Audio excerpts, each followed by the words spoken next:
Greetings, everyone. We shall begin by formally paying respects to Long Pong. Bow.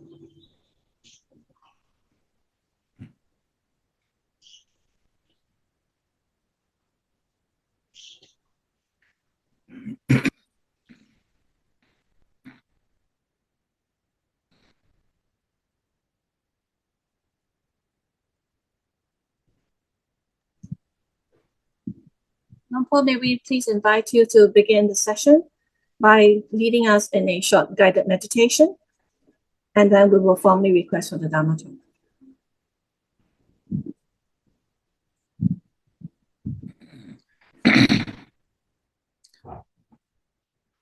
So taking up a reasonably comfortable sitting position.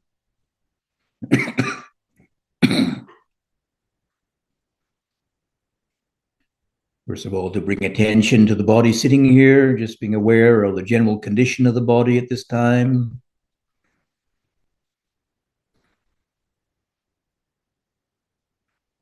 And we hear this word, sitting in a comfortable position, but you have to tune into the body to really experience the comfort of the body. First of all, bring your attention to, say, the nostrils, and just noticing how the breathing is, whether it seems to be relaxed, flowing reasonably easily, comfortably.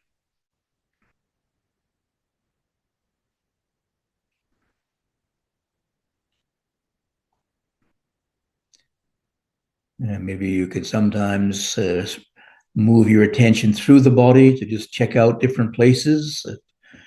The body really is relaxed. Moving up from the nostrils to around the eyes, for example.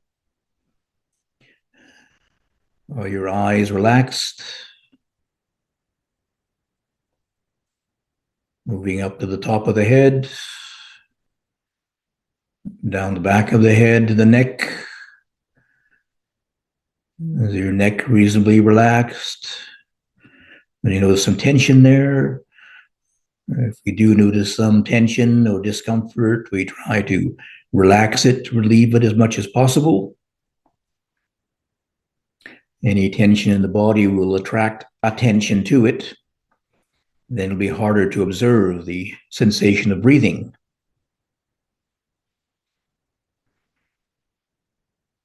Moving the attention down from the neck to the shoulders, then the upper back, middle back, lower back. The sensation of your backside on the cushion or the chair. Then down the back of the legs, down to the bottom of the feet. Then move around to the front of the feet. Up the shins to the knees. Any obvious sensation in the knees at this time? Again, try to relax them, relieve any discomfort, maybe shift your posture if you need to.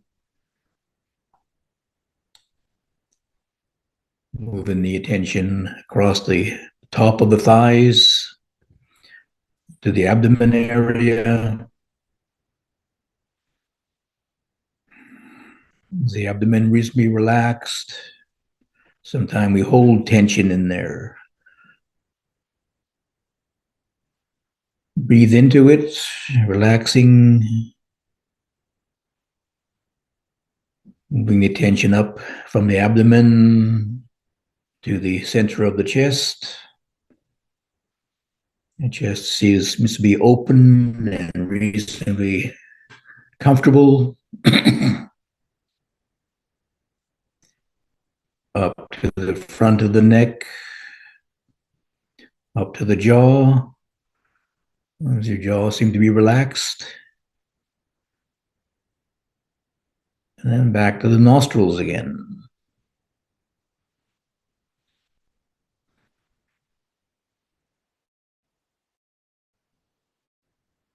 Sometimes bring attention to other sensations in the body. Once we return to the sensation of breathing, we have a new experience of it. maybe a bit sharper, a bit more clear, just another sensation in the body.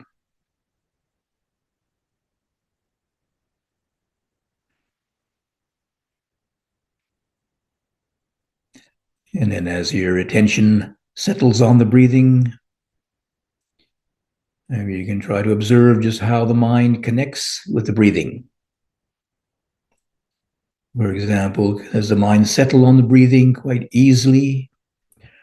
Or do you have to make some effort to focus on it?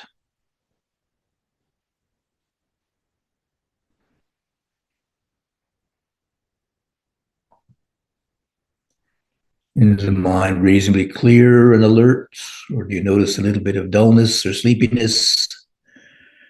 You have to watch out for it. It may increase if we aren't aware of it.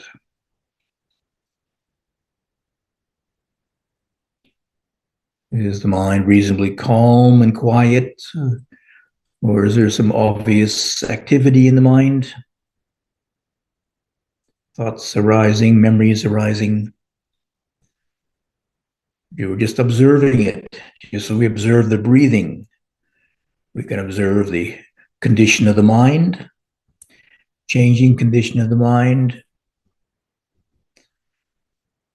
We try to keep our attention on the breathing as the main focus for attention, not to get lost in the mental activity.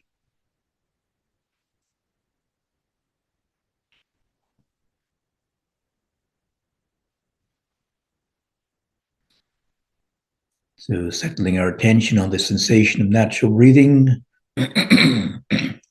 is trying to observe the arising and the passing of this breathing process, which keeps us alive continuously.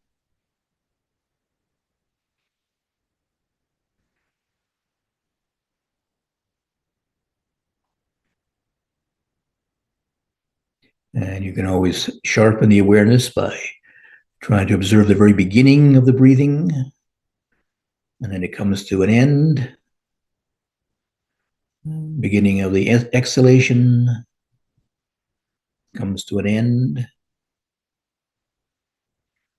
Just noticing this arising and passing, this breathing process.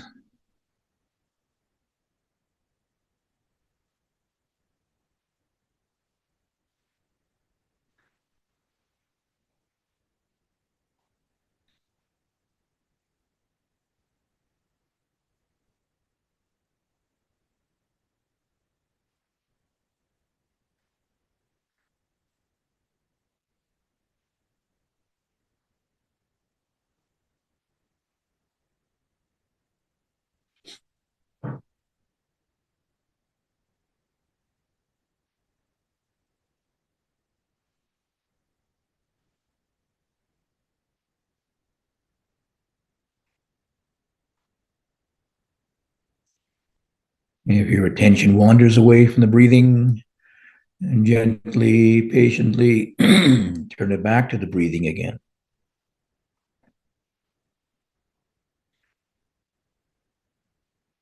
The continuity of returning the attention to the breathing is more useful than just the forcefulness or willpower to do it.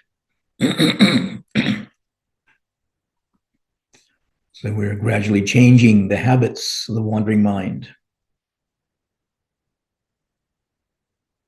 Breath by breath.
So bring attention back to the body once again, and noticing that the body continues to be relaxed.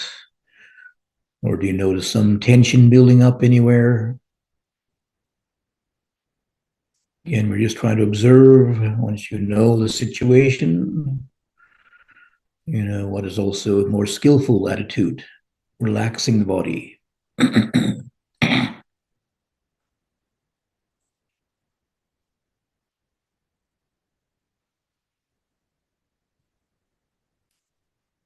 Noticing the condition of the mind at this time. Over this time, as the mind become more clear, or is it become less clear? The mind become calmer or more active and busy. And once we know the conditions, sometimes we can also know the causes behind it and make adjustments accordingly.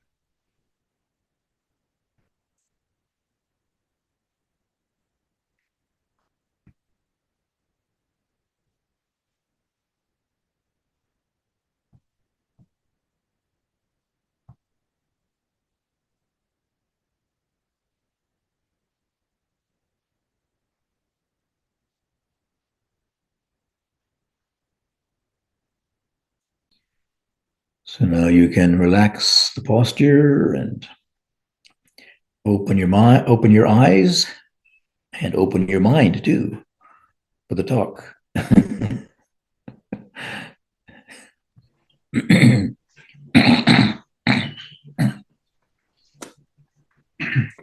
evening, Long Pong. We will now formally request for the Dhamma talk. Koga Cup. Brahma Jaloka Dipati Sahampati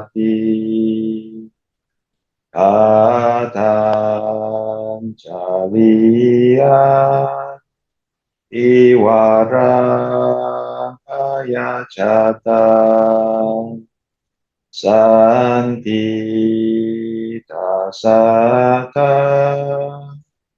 Paraja Kajatika Ese Utama Anukam Imam Pacha.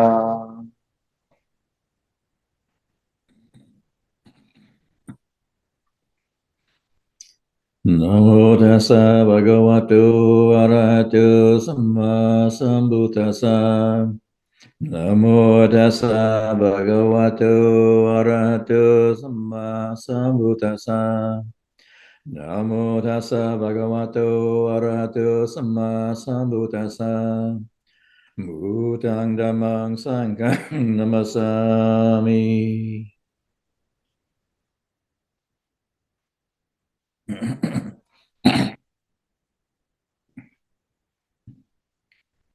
So first of all, I should maybe warn you that I have a little bit of a cough. So I may have to pause sometimes, but hopefully it won't interrupt the flow of the talk too much. So as most of you know, this time of the year is our traditional rains retreat, a time when the monastic sangha must stay in residence for 3 months, which corresponds to the monsoon season in Asia, but happens to be the winter time here in Australia. So it's a good time to, kind of hunker down around the stove, I guess. But part of the schedule at what BuddhaDhamma here is that there is an increased number of group sittings. So now there is 4 2-hour sessions of group practice. It's a meeting together, but also you can adjust your own schedule of walking and sitting. So there's just a few people here at the present time following the schedule. A few more come on the weekends sometimes. And also during this time, we have once a week, we have what we call a sutta study class, which I've been giving for the last few years. So the theme this year for myself, I'm giving this year, is working through the challenges of spiritual practice. Sometimes I give some formal teachings about various aspects of the Buddha's teachings, like last year was the Eightfold Path. But this year, talking about the challenges of spiritual practice, this actually involves quite a range of themes, of topics, so that, and there's a few new people here now for this retreat, so maybe they aren't so familiar with the formal terms. So it would this series of talks will cover a wide range of topics. So I'm sure that we all are familiar with challenges. I would say there's two general kinds of challenges. There's the challenges of the practical challenges of undertaking and developing the meditation exercises, spiritual exercises in general. Then there is the challenges of, maybe existential challenges. That is something that everybody faces in dealing with our ordinary life. And these two, of course, are interrelated. But the real point is that these existential challenges, to be resolved, really require a spiritual solution. So not many people actually realize that, or even make some effort to pursue that way of practice. Most people, when they have challenges in life, they blame some external situation. It's the weather, it's the government, it's my partner, it's somebody else, something else. But you can, direct the blame somewhere else. But the real issue comes from ourselves. The real issue is really a spiritual issue, to a wrong understanding of reality. So these challenges, there's a whole variety of them, and each one of us has to face our own challenges, at particular times in our life. And we can take some direction from the Buddhist teaching, of course. There's the Buddha's example. First of all, the Buddha in his life, his aspiration was, he also had what I would say would be an existential crisis. Living a very sheltered life, suddenly became aware, he reflected upon, old age, sickness, and death. And what's the solution? Teachers couldn't give him the solution. Then he recognized that he had to seek a spiritual solution to it. So when he did this, went off to seek a spiritual solution, of course, he realized that he followed the traditional way of practice. That is, he became a samana, a wandering ascetic, and he went to various teachers, practiced the traditional way of meditation, and then ascetic practices. You can say he devoted himself to the traditional forms of spiritual practice available at the time. But he didn't find these successful. Even though he accomplished them himself, he was a very accomplished meditator, and he was apparently a very ardent ascetic, following the ascetic practices very, very diligently, to the point where he damaged his health even. But his conclusion was, this is not the way to nibbana, not the way to full liberation. So then he had to try his own method. Reflecting upon his own early experiences as a child, he recognized that he could benefit from some contemplation, some meditation, some calmness of mind. But then he also recognized the importance of this investigating the cause of suffering. Sounds very simple, but how many of us are really willing to investigate our own suffering? I must admit, I'm a little bit of a chicken myself. However, when one has the support of what we can say are spiritual qualities, some of the 5 spiritual powers, the factors of awakening, the Eightfold Path, and these give us all some sort of helpful tools to use. If we were just to sit down and say, why am I suffering? Most of us would just really be stuck. We've had different kinds of suffering in our life. Everybody's had some kind of suffering. And most of the time, we have not had a very skillful relationship with it. We haven't had a very good, maybe no resolution at all. We still suffer. But to be able to investigate it with a bit more mindfulness, more collectedness and calmness, with more energy, some of these spiritual powers, it's a new way of looking at things. Just the very fact of having a little bit more calmness of mind. Sometimes if we try to look at our suffering, we just get spun off into our old habits of reacting to suffering. And we aren't able to observe it. We're not able to look at it, actually. We just get spun off into a reaction to it, which is our old habits. We didn't have the wisdom yet to deal with suffering very skillfully. So we end up just reacting to it, maybe even reinforcing it, these old habits. Wrong way of thinking, greed, aversion, delusion just gets reinforced in. But if we can observe them with a bit more mindfulness, a bit more collectedness and calm, then when you turn your attention to suffering, it's not quite as bad as it seems to be. Instead of reacting to it, getting anxious about it or frightened by it, now you can observe it from a place of calm. And okay, it's still not pleasant, but it's not frightening anymore, not so terrifying, not so dangerous, it seems. Still unpleasant, but we can look at it from a calmer perspective, a little bit more circumspection without the reaction to it. So it gives us a possibility.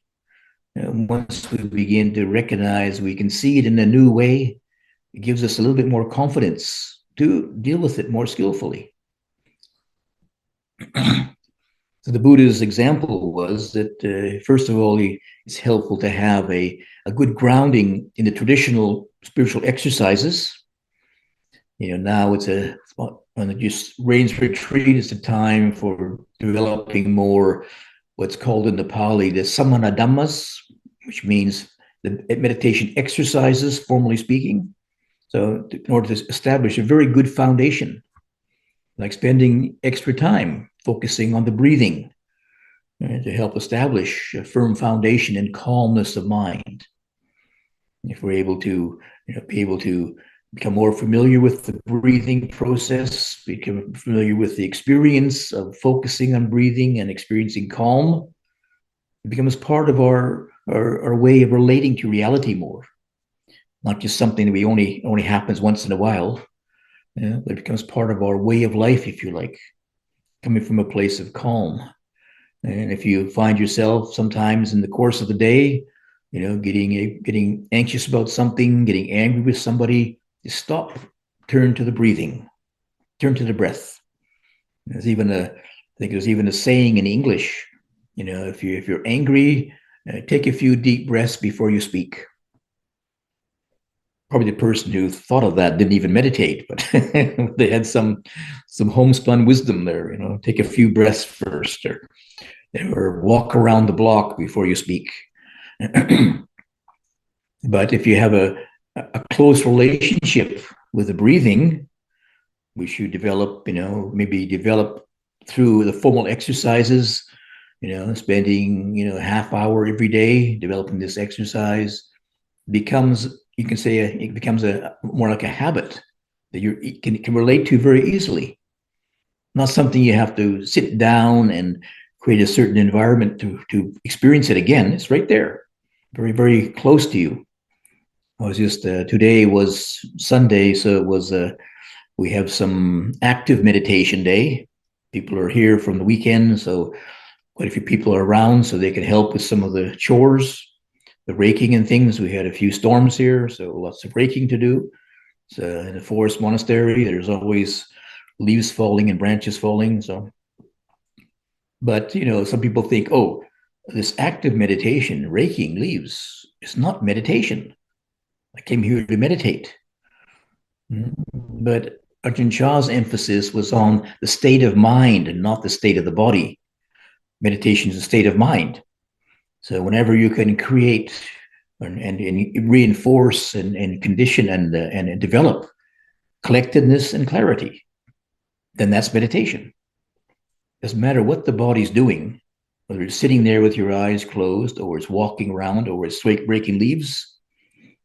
If you can maintain and develop, even increase your collectedness and clarity, then it's meditation. Meditation is not just sitting cross-legged. So for some people, this was hard to acknowledge, hard to recognize, because it is a little bit, maybe sometimes a little bit more challenging, especially as regards collectedness. When you're doing something, there is always you have to keep your eyes open. Sometimes you get distracted by things, but back to the body again, back to what you're doing right now, back to the breath if you have to. You're still breathing. But if you can be more flexible like this, then Ajahn Chah says you can use everything as a meditation then. Not just trying to find some time, quiet time in the course of your day to sit cross-legged. Whatever you're doing, you can transform that into meditation just by changing your attitude, increasing clarity and collectedness. I know some people, they do a lot of sitting meditation, but I remember in Thailand when I was first there, in the heat of Thailand, it was, I wanted to do some meditation, but the real challenge was having to deal with sleepiness. The mind was very dull in the heat, so it was actually quite refreshing sometimes that we had to do some activities. And in the early days, we had to do a lot of the chores ourselves. For example, we had to haul the water from the well and to take to the bowl washing, the bathing place, foot washing, etc. Nowadays, most of the monasteries have water on tap. So it's, you can say, well, I'm being very mindful turning the tap on, yes, but it's not quite the same as having to pull water out of a well. Collectedness is a translation of the Pali word samadhi. It's usually translated as concentration, but to be more correct, concentration or one-pointedness of mind is only one factor in collectedness or samadhi. The first absorption of samadhi is as 5 factors. And important ones, two of them important in the development of samadhi are what they call piti sukha, joy and well-being. Like sometimes, if we translate samadhi, I would say, translate samadhi as concentration, then many people, they just try and focus their mind, maybe even very willfully or forcefully, kind of focus the mind. The mind wanders out, bring it back again, wanders out, bring it back again. I remember when I did my first retreat in Sri Lanka, and I came across these teachings about concentration, and I was doing walking meditation, and I made a kind of a determination that I would do walking. I'd be walking. If I lost my attention, my concentration, I would stop and just start again. Well, needless to say, it was very, very, took a long time before I could walk to the end of the path without losing my concentration. Very slow walking, step, step, stop, step, step, stop, step, step, stop. However, if you emphasize piti sukha, if you emphasize the joy and well-being, when your mind has well-being and joy, then you like what you like it. Your mind stays there, doesn't it?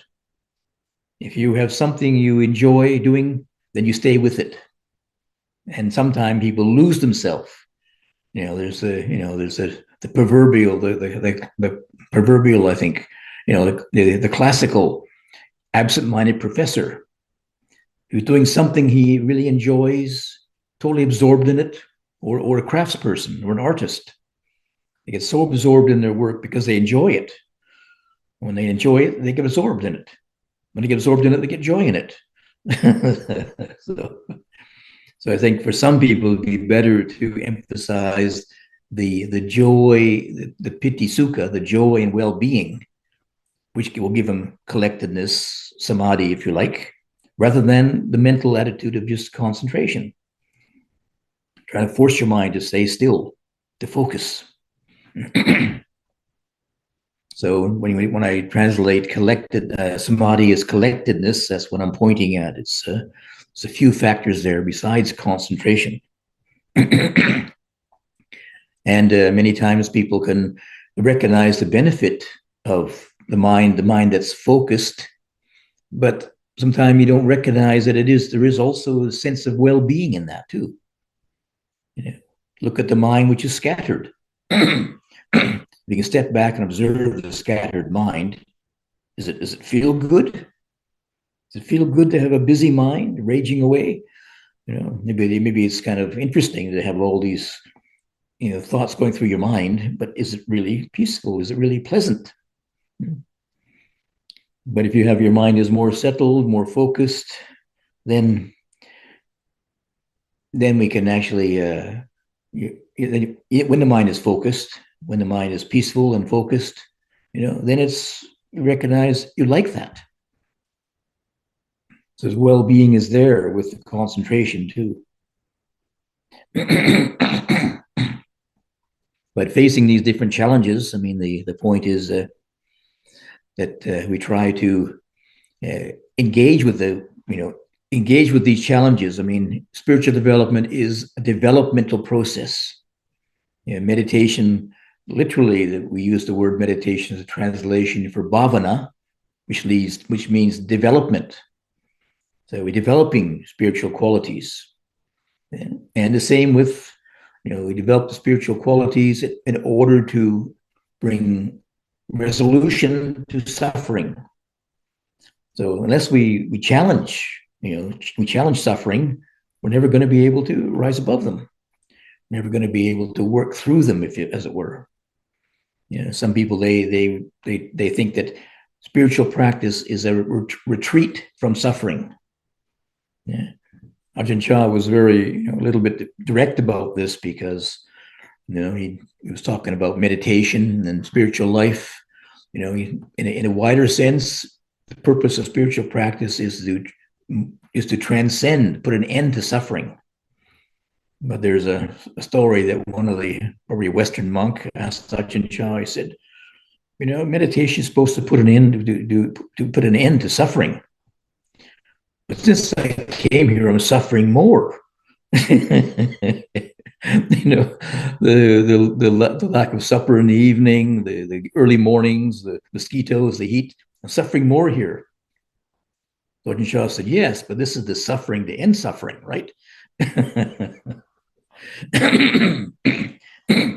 Now this suffering is brought up, and sometimes that suffering is already there, but it's when you take away many of your distractions, then it's just exposed. So it seems like it's more suffering now, but it was always there. But now when you don't have all the distractions, it becomes more evident, more obvious to us. And when it's more obvious like that, and we have the supportive environment, like living in a quiet environment, not having so many distractions, and having the possibility to develop the skillful mental states, then with the possibility now to kind of work through the sources of suffering now. Only by getting to the very source of it can we actually make a resolution. Just trying to distract ourselves from it is only a temporary respite, and it'll never reach resolution then. So even though sometimes it seems to pass away or pause, but eventually, we come around to it again because it's not really gone. We just had a holiday for a while. But once you find the real sources of suffering within yourself, you can resolve it there, and it's gone forever. Your life becomes more, you can say, the sense of well-being, of peace begins to become deeper and more widespread, more often in our life.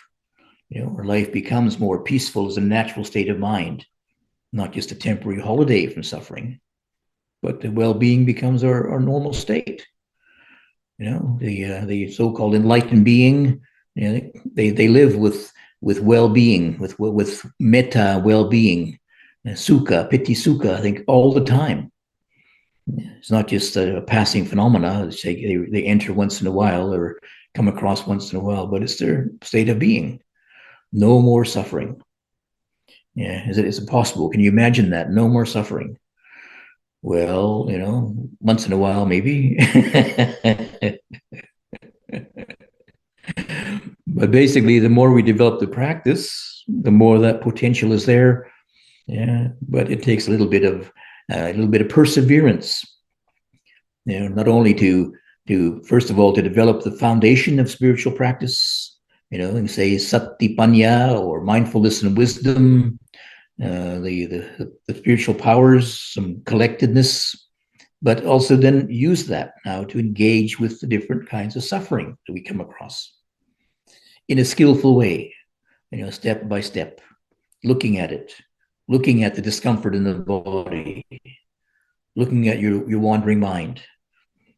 How many of us can really look at it, see it as it is, receive it? Yeah, that's just the way it is. Sometimes the mind wanders sometimes. You don't need to react to it.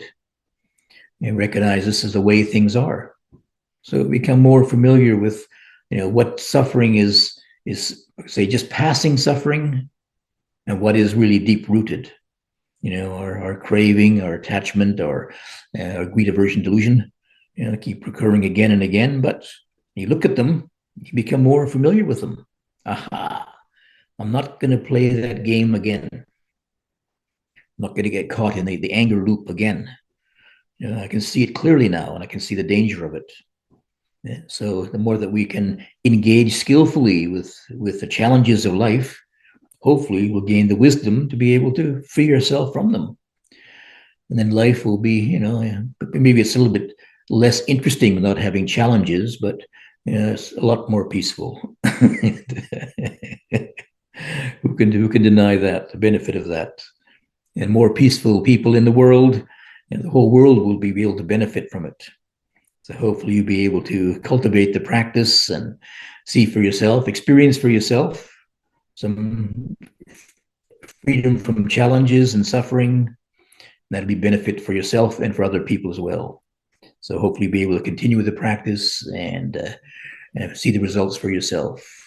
So I think I shall pause there, allow time for some questions. Andamriyang Dhammakataya Sadhu Karang Tatamase Sadhu Sadhu Sadhu Anumoda. And I think that's all the time that we have today with Luang Por. Out of compassion for Luang Por, I think it is close to 9 p.m. now, his time. He's nursing a cough. We should let him rest. We should now close the session with chanting the Buddha's words on loving kindness and expressing our anumodana by chanting the verses of sharing and aspiration. So Luang Por has requested that the lay leaders lead the chant because he's coughing, but he'll join us together with us. Will that be all right, Luang Por? Yes, yep. So Brother Wenjie will lead us in the chanting on the Buddha's words on loving kindness, then the verses of sharing and aspiration.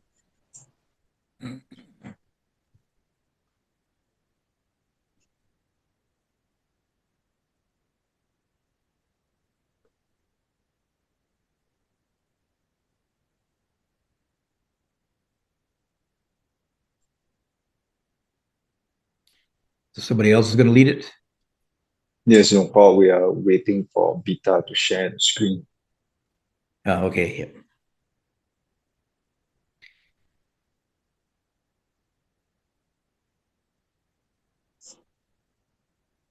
Mhm. It's not showing up. I shall proceed with the chant. Kokaka.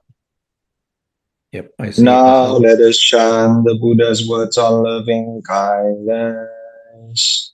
This is what should be done by one who is skilled in goodness and who knows the path of peace. Let them be able and upright, straightforward and gentle in speech, humble and not conceited, contented and easily satisfied, unburdened with duties and frugal in their ways, peaceful and calm and wise and skillful, not proud and demanding in nature.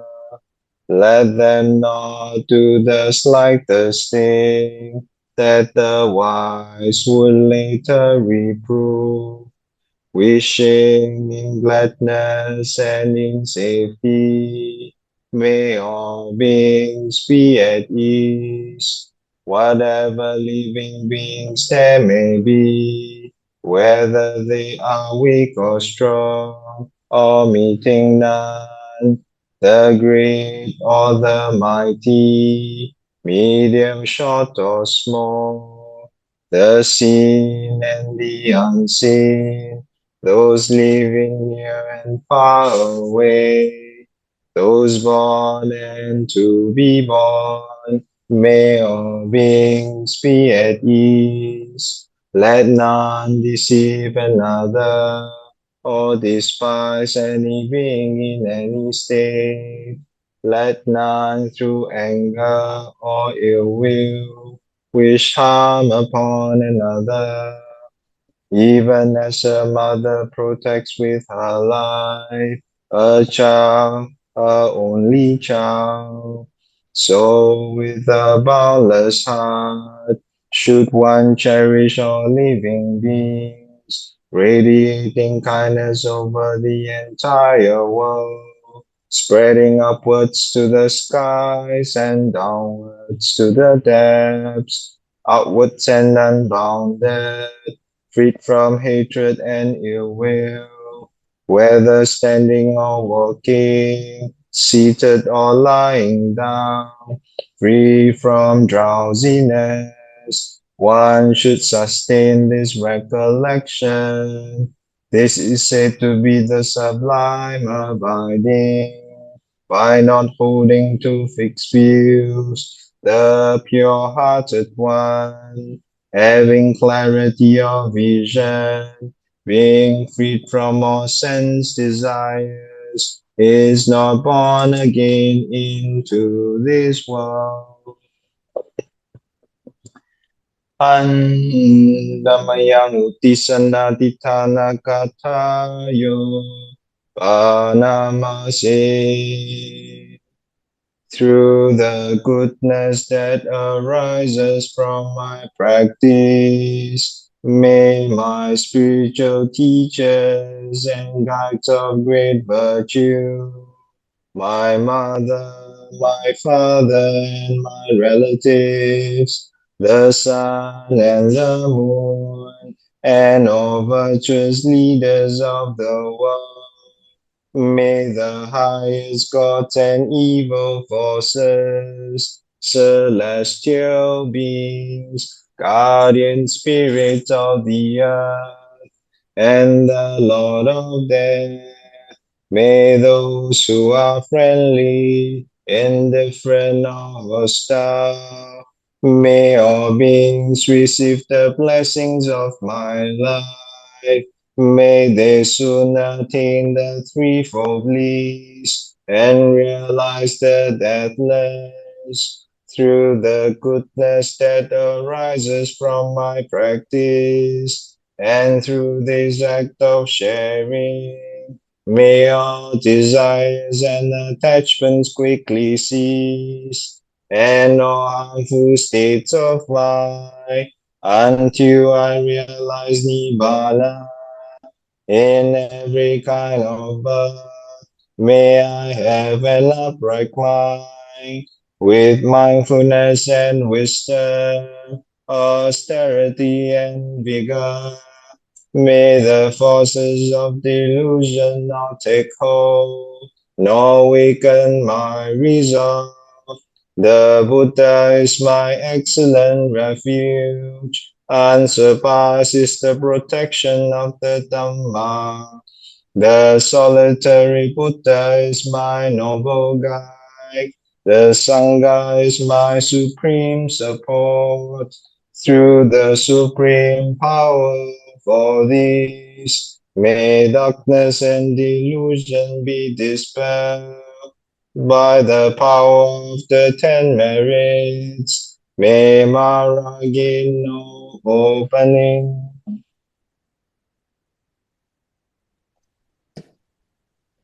We shall now do the closing by paying respects and offering our gratitude and anumodana to Longpo Tiradhammo, to his good health, to his well-being. Until we meet again, we shall chant the Arahant. Manche. ขอกลับครับอะระหังสัมมาสัมพุทโธภะคะวะพุทธังภะคะวะตังอะภิวาเทมิสวากขาโตภะคะวะตะธัมโมธัมมังนัมมัสสามิ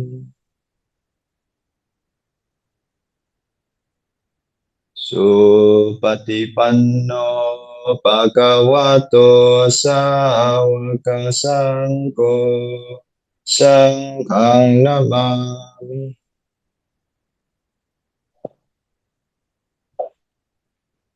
Let us pay our respects to Long Ho by bowing 3 times. Bow.